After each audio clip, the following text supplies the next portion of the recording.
Right, it's actually Saturday, but uh, this has been a really, really difficult week. My daughter has about 7 new teeth coming in all at once, so it's with my wife's trip to Boston for business there. I've been running myself ragged trying to keep up with this poor little girl who's in so much pain lately. Um, my setup probably looks different again, but that's because we rearranged the furniture in my normal spot. I am back in my normal spot, but it's going to look different from now on. So up until now, I've been taking these here, the little ones, but I've gotten to the end of that prescription, so I'm now up to my slightly larger ones, which you can see the difference there. These are 20 milligrams as opposed to 10. Um, so I'm just gonna take that real quick.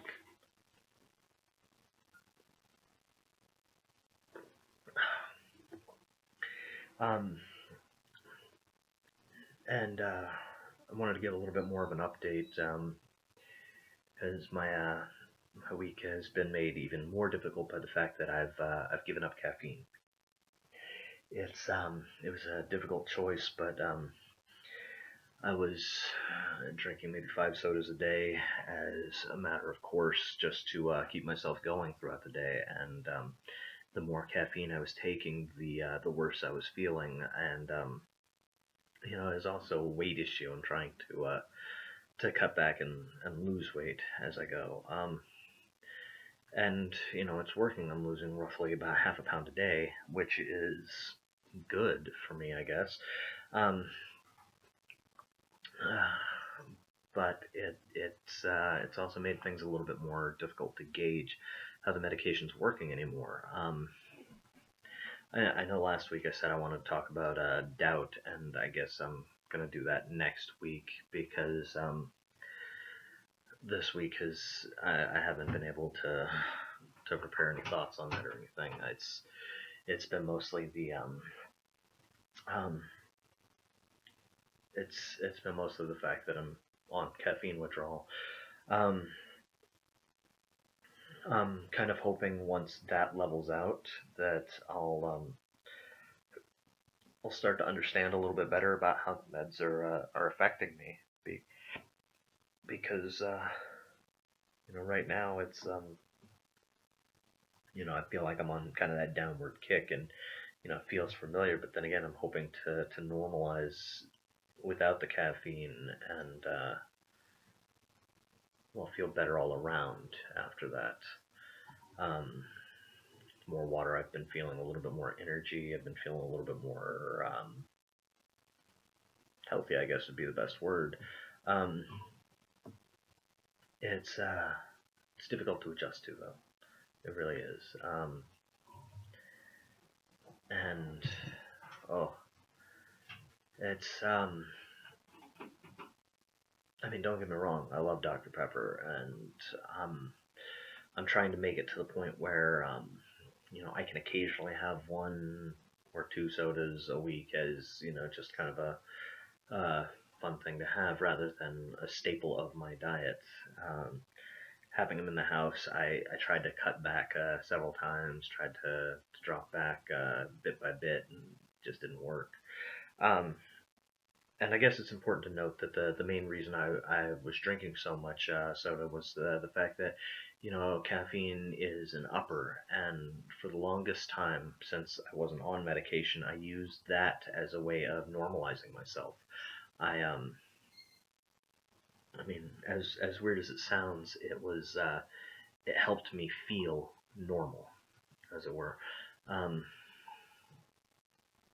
it's one of those things that with those constant downs, ups and downs, it just kind of shifted everything slightly.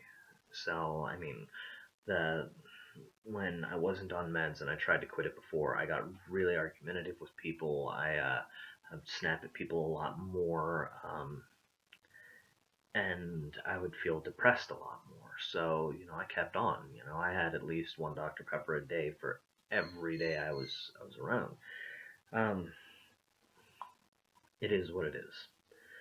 But with me starting medication, I no longer had that excuse. I couldn't just say, hey, I'm doing this to help normalize, or I'm doing this because it helps me.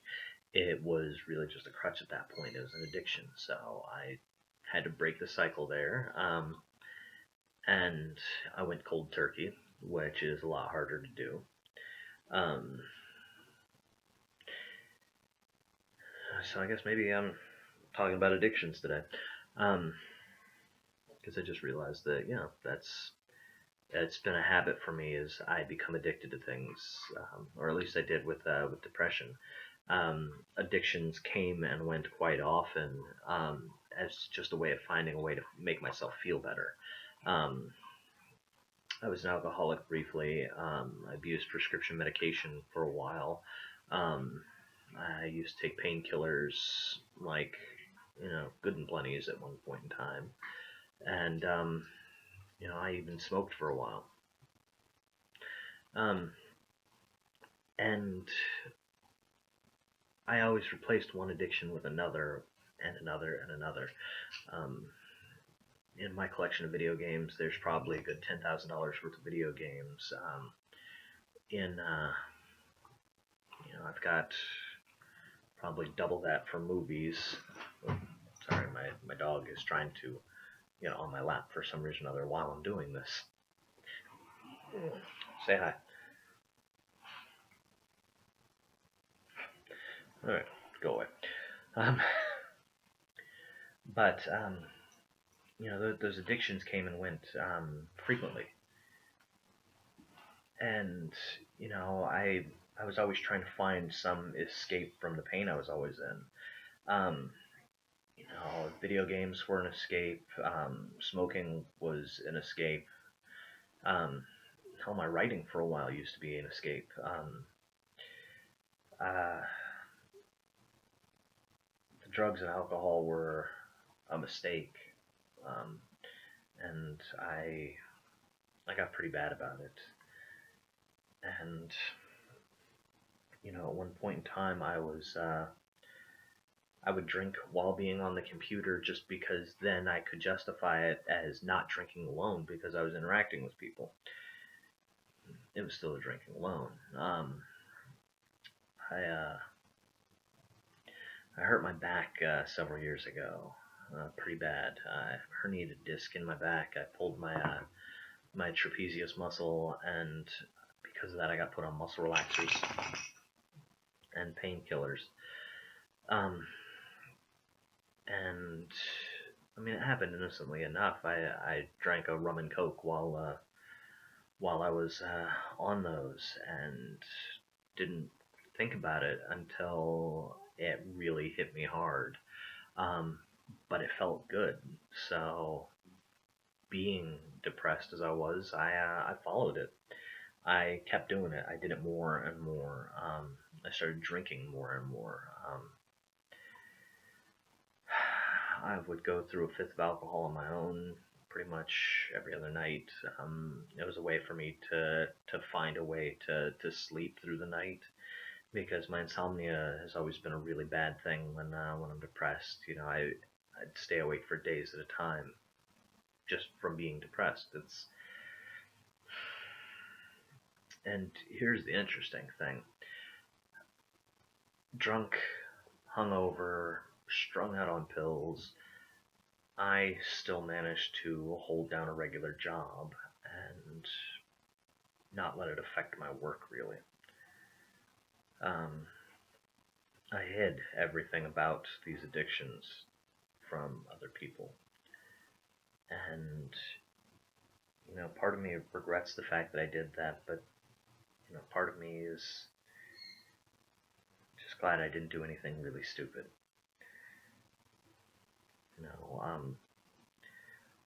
The addictions I faced were a form of self-destruction, of self-harm, and one of the addictions even was self-harm. I I had a big problem dealing with emotional pain while depressed, it was really hard for me to do. And so I would try to translate that pain into a language I could understand, which was physical pain. Um, I dealt with abuse when I was a kid, physical abuse, and that physical pain became a normal thing for me. It became something I understood, something I could deal with. Um, and even as a result of that abuse in my past, I learned. Well, I can't say I learned. It became painful for people to touch me, and it was one of those things that was rather difficult to face in my day-to-day life, especially working retail as I did. But I dealt with emotional pain a lot. When I didn't get a promotion at work, or if I had to deal with horrible customers. And working retail, that happened pretty much on a daily basis, or if not daily, weekly.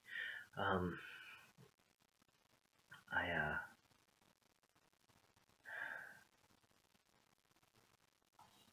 I ended up hurting myself a lot. There were knives, swords, what have you, in my apartment, and I would wear long sleeves a lot of the times. And being in Alaska, it was easy to get away with that a lot. Long sleeves, obviously not something I have to deal with. People asking questions about, I wasn't unseasonably dressed. Um, or when it got really bad, I would also just dress up nicer. I would put on my long sleeve shirt and my tie and go to work that way. It was one of those things that you know sorry, my dogs are trying to fight next to me at this point. Um,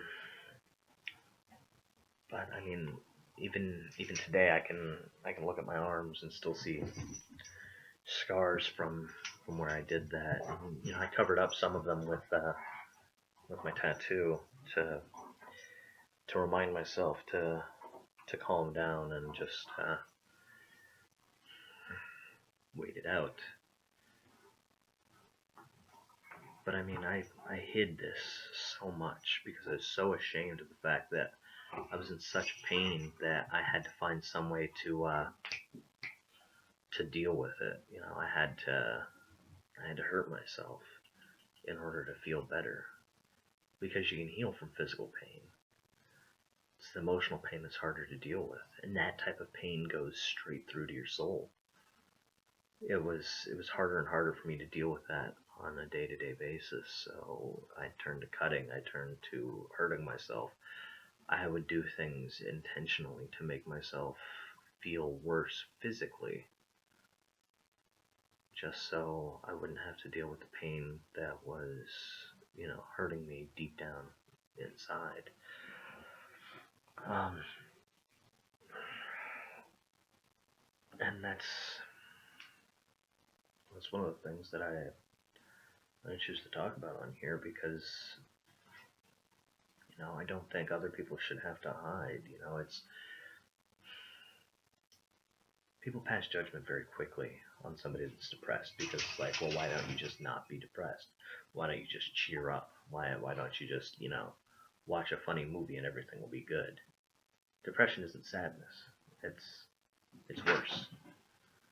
It's an affliction of the soul, and it hurts you deep down in places that no real bandage can reach. And I am making these so anybody else that's going through the same thing at least knows that, hey, there are other people out there going through the same thing. I don't know what else to say. Gone over the time that I normally allot for this by a fair share at this point, but I guess once I started talking, I realized what needed to be said. Um,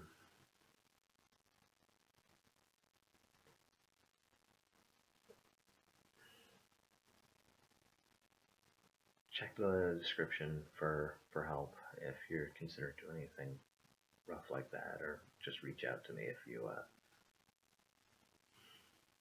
going through something similar.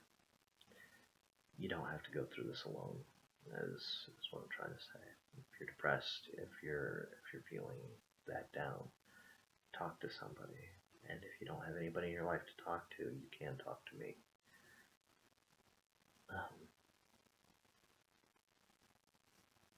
I guess that's it for this week. I'll see you next week.